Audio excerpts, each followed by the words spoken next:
Wearing a dangerous knife in the legal possession of fireworks. They say that he was at Monday's Ferguson protest in Seattle, had a cache of weapons. I guess cache. We were just talking about this. Cache of weapons, including a handgun, knife, shotgun, semi-automatic rifle, ammunition, and powerful fireworks. They go on to mention the court of Covington was among 5 people arrested during the march and protest Monday in Seattle after a Missouri grand jury decided not to indict a police officer for fatally shooting an unarmed black man. Protesters marched from Westlake Park to Capitol Hill, and some later clashed with police and climbed onto Interstate 5, blocking traffic. During the violence, fireworks were fired into the sky, and police said they were pelted with rocks, bottles, and canned food. Seattle Police Chief Kathleen O'Toole said it's unclear why Ford had the weapons. I don't know what his plans were, but it's obviously of great concern that somebody would come to an event in Seattle with those weapons readily available. Okay, so let's go back to the official confirmed source from Hero 7, and they say, the guy said, I'm out here on 167 now, I'm here with the police. That's a quote. They also say a man of the exact same name was arrested. I can't imagine that someone of the exact same name was wandering around. Very unlikely. Yeah, just like 2 guys, same age, That'd same be name, some like multiple dimension stuff. So I think for legal reasons they're saying it that way. But when you watch the actual stream he put out, that's a quote. Like they quoted what he said. This is the guy. I think it is fair to say, beyond a reasonable doubt, this is the guy. Now, whether or not he's guilty of intentionally setting fires, is So is this the same guy that at the end of that article they said that another guy was standing on the side of the road lighting a fire? somewhere else. Oh, it's So- a different guy. We got a bunch of stories, man. Yeah, this is crazy. I think that's what we have in terms of just like confirming this. So I want to make sure there's a few things that are very, very, very clear before we start getting into the next bit, because there's more, dude. The important thing to talk about is, first of all, it sounds like arson from the police. I'm going to put these important disclaimers out.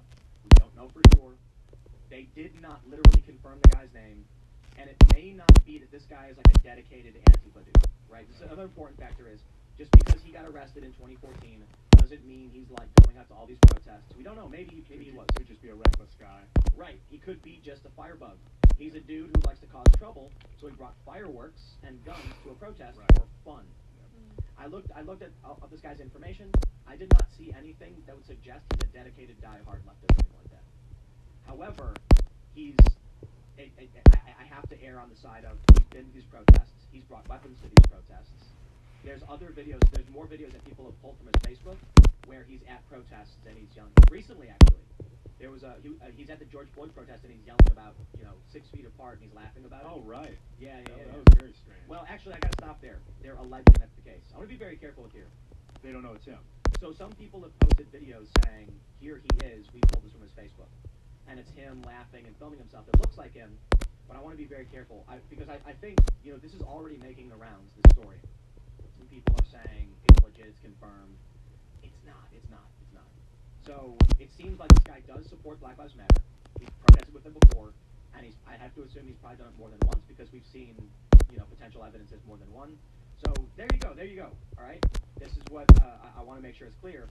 The bigger issue at play, I believe, is that if you do a Google search of wildfire and climate change, you'll see all of these stories where they say, New York Times, the straightforward link between climate change and California's fires. Yeah, perhaps. I'm not discrediting that. I'm just saying that there's a big narrative that everything we're seeing is, wildfires and weather extremes. It's not coincidence. It's climate change. Wildfires are worsening. The way we manage them isn't keeping pace. California governor on wildfires, no patience for climate change deniers. Well, I certainly think that's an issue. If they don't address the arsonists, then I think you're going to get a group of people who say it's not climate change, it's arson. And then you're going to get a group of people who don't even know the arson is happening. It's both, right? But it's Totally possible, yeah. I think it's fair to say there's a happy medium. Well, I should say it's horrifying. Terrible. Not a happy medium. It's you've got people who want to start fires, and there's conditions being met because of climate change that make the fire substantially worse. But you got to address the arsonists. Check this out. They also go on to say after this, in Graham, a person was seen intentionally setting a fire to a field in front of a business in the 10400 block of 229 Southeast early Wednesday morning. This was 100% intentional. There is zero doubt, said Jonas Petit, the owner of Backtech Septic and Water. Surveillance shows the suspect drive up, dumping gasoline and a match setting fire to dry grass next to the business. Pierce County detectives have the video, which doesn't show the suspect or the vehicle, but Petit says it does show a random act of potential devastation. You watch the flame, and then where he flips it, and it just goes boom, big ball of flame, he said. Firefighters and a lack of wind kept the flames from destroying their business only a few yards beyond the burn. If the wind would have been blowing like it was the other night, you wouldn't have stopped this. It would have added up onto the other fire in Graham, Petit said. The area is only a couple miles from the Graham fire, which destroyed 8 homes. When they go on to show the trooper, of course. So there's more, man. We got another one. Give it to me. We got another one from Kiro 7 News. Look at this. This is from today. Second man arrested for intentionally starting brush fire in Pierce County. Yup. This is Parkland, Washington. Troopers for Washington State Patrol on Thursday said they have arrested a second person for intentionally starting a brush fire in Pierce County. Troopers said someone saw a man setting fire to grass with a match near State Route 512 and State Route 7 and called police. Troopers arrived at the scene, chased the man, and took him into custody. Wow.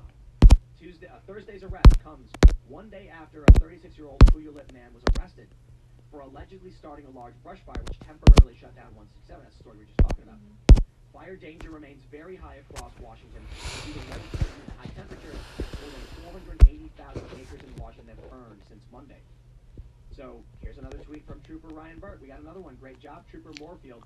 A pedestrian decided to match like the grass at SR 512 and SR 7. Citizen observed it and alerted 911 after a short foot chase. One is in custody and on the way to jail. I told you we had more. Tell me. But wait, there's more. Oh my gosh, Arsonists no. for